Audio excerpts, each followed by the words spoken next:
बातमीपत्रामध्ये आता पाहणार आहोत गावाकडच्या काही महत्त्वाच्या 50 बातम्या अतिशय वेगवान स्वरूपात सुरुवात करूयात। मुंबईतील मनसे पदाधिकाऱ्यांचा आज मुंबईमध्ये मेळावा पार पडतोय। रंगशारदा सभागृहात होणाऱ्या मेळाव्याला राज ठाकरे संबोधित करणार आहेत। मनसेचे नेते सरचिटणीस मुंबईतील महत्त्वाचे पदाधिकारी या मेळाव्यासाठी उपस्थित असतील। अलमट्टी धरणाच्या उंचीसंदर्भातल्या मुद्द्यावर मंत्री राधाकृष्ण विखे पाटील आज महत्त्वाची बैठक घेणार आहेत। स्थानिक आमदार आणि खासदारांसोबत विखे पाटील चर्चा करणार आहेत। यावेळी अलमट्टीचा प्रश्न कसा निकाली काढता येईल यावर चर्चा करण्यात येणार आहे। संतोष देशमुख हत्या प्रकरणाची आज बीडच्या विशेष मकोका न्यायालयामध्ये सुनावणी होणार आहे। वाल्मिक कराड यांची दोषमुक्ती अर्ज फेटाळल्यानंतर इतर आरोपींनी देखील दोषमुक्तीसाठी अर्ज केलाय। त्यावर काय सुनावणी होते याकडे सगळ्यांचं लक्ष लागलंय।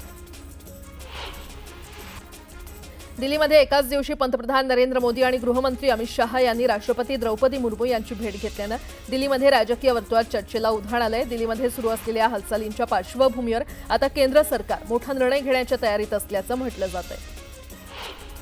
आपल्याकडे 2 वेगवेगळ्या विधानसभा मतदारसंघातील वोटर कार्ड असल्याचा आणि त्यापैकी एकाचा रेकॉर्ड मिळत नसल्याचा अलीकडेच दावा करणारे बिहारचे विरोधी पक्षनेते तेजस्वी यादव यांच्यासमोरील अडचणी वाढलेल्या आहेत। निवडणूक आयोगानं त्यांना नोटीस जारी करून ईपीआयसी क्रमांकाचा तपशील मागितलाय।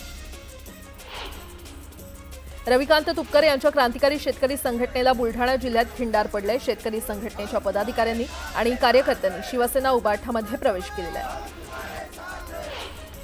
जळगाव महापालिका निवडणुकीच्या पार्श्वभूमीवर भाजपमध्ये मोठ्या प्रमाणात पक्षप्रवेश झाला। राष्ट्रवादी काँग्रेसचे माजी जिल्हाध्यक्ष तथा माजी नगरसेवक मनोज चौधरी तसंच त्यांच्या सोबत असलेल्या काही पदाधिकाऱ्यांनी आणि कार्यकर्त्यांनी भारतीय जनता पक्षात जाहीर प्रवेश केला। जळगाव इथे पार पडलेल्या विशेष कार्यक्रमात या सर्वांनी भाजपचा पट्टा परिधान करत मंत्री गिरीश महाजन यांच्या उपस्थितीमध्ये पक्षप्रवेश केला। टिळकनगर येथील पंचशील नगर झोपडपट्टी पुनर्विकास प्रकल्पात 80 कोटी रुपयांचा घोटाळा केल्याच्या आरोपावरून आर्थिक गुन्हे शाखेनं आशापुरा ग्रुपचे संचालक आणि भागीदारांवर फसवणुकीचा गुन्हा नोंदवला। करारानुसार निधी उभारणं, मंजुरी मिळवणं आणि व्यवस्थापनाची जबाबदारी आशापुरा ग्रुपवर होती, मात्र त्यांनी जबाबदारी पार पाडण्याऐवजी निधीचा अपहार केला। राज्यातील अवयवदानाचं प्रमाण वाढावं आणि अवयवदानाच्या प्रतीक्षेतील रुग्णांना नवजीवन मिळावं यासाठी राज्यात आजपासून विविध उपक्रमांनी अवयवदान पंधरवडा सुरू झालाय। त्यासोबतच 15 ऑगस्ट रोजी जिल्हा स्तरावर अवयवदात्यांच्या कुटुंबियांचा सन्मान करून मोहिमेला प्रेरणादायी रूप दिलं जाणार आहे।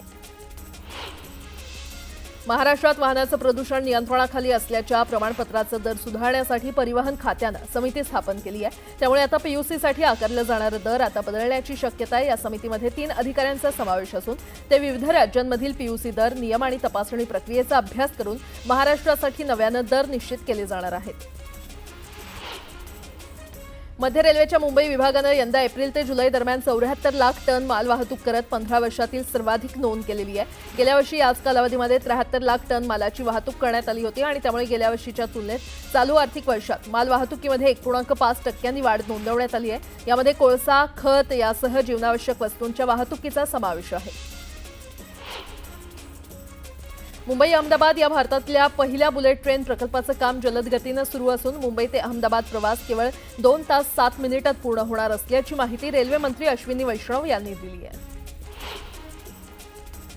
इलेक्ट्रिक वाहनांना प्रोत्साहन देण्याच्या देशव्यापी मोहिमेमध्ये महाराष्ट्रानं आघाडी घेतली आहे। राज्यात तब्बल 4155 ईव्ही चार्जिंग स्टेशन उभारण्यात आली असून या कामगिरीसह महाराष्ट्र हे देशात दुसऱ्या क्रमांकावर पोहोचलंय।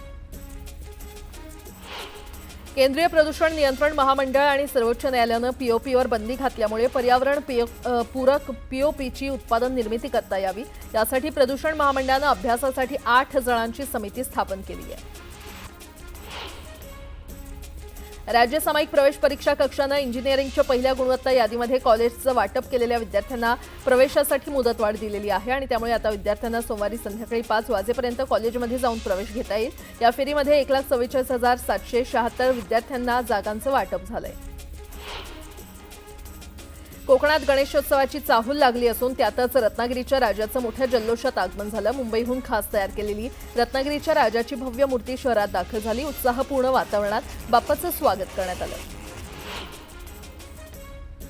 जळगाव जिल्ह्यातील एरंडोल तालुक्यातील पातरखेडा इथल्या आश्रमशाळेतील विद्यार्थ्यांना गोवरची लागण झालेली आहे। 10 विद्यार्थ्यांवर अजूनही बालरोग विभागात उपचार सुरू आहेत। यातील 4 विद्यार्थी अजूनही व्हेंटिलेटरवर आहेत। जळगाव जिल्ह्यातील चाळीसगाव इथे बंजारा समाज संवाद मेळाव्याचं आयोजन करण्यात आलं होतं। या मेळाव्यामध्ये बंजारा समाजाचे नेते मंत्री संजय राठोड यांची प्रमुख उपस्थिती होती। समाजाच्या सामाजिक, शैक्षणिक आणि आर्थिक प्रश्नांवर मेळाव्यामध्ये चर्चा करण्यात आली असून बंजारा समाजाच्या आरक्षणाबाबत देखील मुद्दा उपस्थित करण्यात आला। भारत आणि इंग्लंड यांच्यातील 5वा कसोटी सामना रंगतदार स्थितीत आलेला आहे, कारण चौथ्या दिवसाचा खेळ संपला आणि त्यावेळी इंग्लंडच्या संघानं दुसऱ्या डावात 6 बाद 339 धावा केल्या होत्या। सामन्यासह मालिका 3-1 जिंकण्यासाठी त्यांना फक्त 35 धावा करायच्या आहेत, तर भारताला विजयासाठी 4 विकेट्सची आवश्यकता आहे। पवार कुटुंबाच्या राजकीय वाटा वेगळ्या असल्या तरी कौटुंबिक आणि नातेसंबंधातील जिव्हाळा आजही कायम आहे। त्याचा प्रत्यय वारंवार येत असतो। काल मुंबईमध्ये पवार कुटुंबियातील नात्याची घट्ट वीण पुन्हा एकदा समोर आली। विधानसभा निवडणुकीत राज्याचे उपमुख्यमंत्री अजित पवार यांचे प्रतिस्पर्धी असलेले युगेंद्र पवार यांचा साखरपुडा सोहळा पार पडला आणि यावेळी शरद पवार, अजित पवारांसह संपूर्ण पवार कुटुंबीय एकत्र आलं होतं। पाहूयात।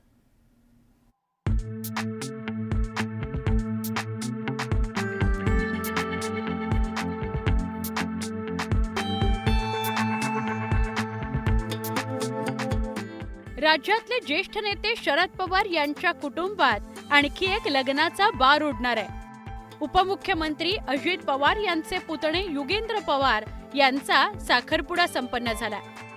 मुंबईत एका शाही सोहळ्यात युगेंद्र पवार आणि तनिष्का कुलकर्णी यांचा साखरपुडा पार पडला। या सोहळ्याला ज्येष्ठ नेते शरद पवार, उपमुख्यमंत्री अजित पवार, सुप्रिया सुळे यांच्यासह संपूर्ण पवार कुटुंबानं हजेरी लावली। राजकारणात एकमेकांच्या विरोधात असणारं पवार कुटुंब या सोहळ्याच्या निमित्तानं पुन्हा एकदा एकत्र आल्याचं बघायला मिळालं।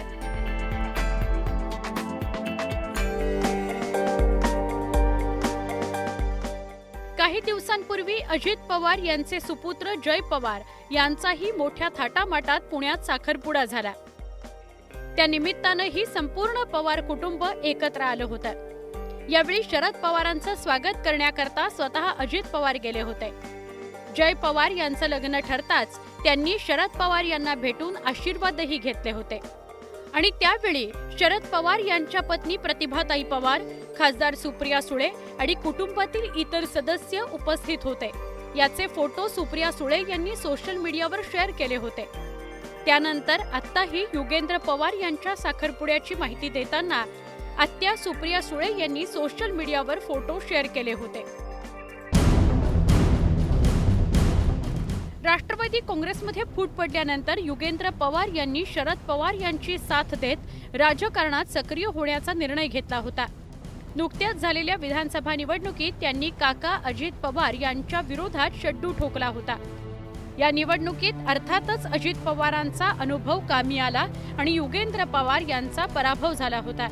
पण कुटुंब आणि राजकारण दोन्ही गोष्टी वेगवेगळ्या ठेवण्याचं कसब पवार कुटुंबियांकडे आहे हे पुन्हा एकदा दिसून आलंय। अजित पवार यांच्यासह त्यांचे दोन्ही पुत्र जय आणि पार्थ सुद्धा या साखरपुड्याला उपस्थित होते। पवार कुटुंबात अनेक वर्षांनंतर सलग 2 विवाह सोहळे होणार आहेत। त्याआधी झालेल्या साखरपुडा सोहळ्यात कुटुंबाची एकी बघायला मिळाली। पवार कुटुंबातील हे आनंदाचे क्षण त्यांच्या समर्थकांमध्ये उत्साह वाढवणारे आहेत। पवार कुटुंबातील ही एकता आणि हे बंध असेच कायम राहोत अशी इच्छा पवार कुटुंबावर प्रेम करणाऱ्या प्रत्येक व्यक्तीकडून व्यक्त करण्यात येते। Bureau report, news 18 Lokmat. पुन्हा एकदा पाहणार आहोत अतिशय वेगवान स्वरूपातल्या बातम्या। सुरुवात करूया। शिवसेना उबाठा पक्षाचे पक्षप्रमुख उद्धव ठाकरे 2 दिवसांच्या दिल्ली दौऱ्यावर जाणार आहेत। 6 आणि 7 ऑगस्ट रोजी उद्धव ठाकरे दिल्ली दौऱ्यावर असून ते इंडिया आघाडीच्या प्रमुख नेत्यांसोबत बैठकीला उपस्थित राहणार आहेत। राहुल गांधींच्या निवासस्थानी होणाऱ्या स्नेहभोजनाला देखील ते हजेरी लावणार आहेत। उपमुख्यमंत्री एकनाथ शिंदेंनी हिंदुत्वाच्या मुद्द्यावर भाष्य करत उद्धव ठाकरेंवर जोरदार हल्लाबोल केला। सध्या हिंदू दहशतवाद, भगवा दहशतवाद म्हणतात, मात्र उद्धव ठाकरे गप्प बसलेत असं म्हणत एकनाथ शिंदे यांनी उद्धव ठाकरेंना टोला लगावलाय। विधानसभा निवडणुकीमध्ये गुहागर मतदारसंघात माझ्या 3 सभा झाल्या असत्या तर भास्कर जाधवांना 20,000 मतांनी उलटं पडलं असतं, असा टोला रामदास कदम यांनी लगावला। योगेश कदम यांच्या कामाचा धडाका पाहून काही लोकांना पोटशूळ उठलंय, म्हणून त्यांचा राजीनामा मागतायत अशा शब्दात त्यांनी अनिल परब यांच्यावरही निशाणा साधला। महाराष्ट्रात भारतीय जनता पक्षाला यंदा सर्वाधिक यश मिळवून द्यायचं असून त्याचं नेतृत्व उत्तर महाराष्ट्रातून व्हावं हे आपलं लक्ष्य आहे. जळगाव महापालिकेमध्ये सर्वाधिक नगरसेवक निवडून आणायचे आहेत असा निर्धार जलसंपदा आणि आपत्ती व्यवस्थापन मंत्री गिरीश महाजन यांनी केलाय. उपमुख्यमंत्री अजित पवारांचे बंधू श्रीनिवास पवार यांचे चिरंजीव योगेंद्र पवार यांचा साखरपुडा मुंबईमध्ये संपन्न झाला. यावेळी संपूर्ण पवार कुटुंबीय तसंच संजीव कुलकर्णी यांचे कुटुंबीय उपस्थित होते. पवार आणि कुलकर्णी कुटुंबाचा एकत्र फोटो खासदार सुप्रिया सुळे यांनी सोशल मीडियावर पोस्ट केला. पुढची बातमी, महादेव मुंडे हत्या प्रकरणात मुंडे कुटुंबियांना ज्या आरोपींवर संशय आहे तो आरोपी देश सोडून जाण्याच्या प्रयत्नात असल्याची माहिती असून पोलीस यंत्रणांनी खातरजमा करून त्वरित कारवाई करावी अशी मागणी रोहित पवार यांनी एक्सवरील पोस्टच्या माध्यमातून केली आहे.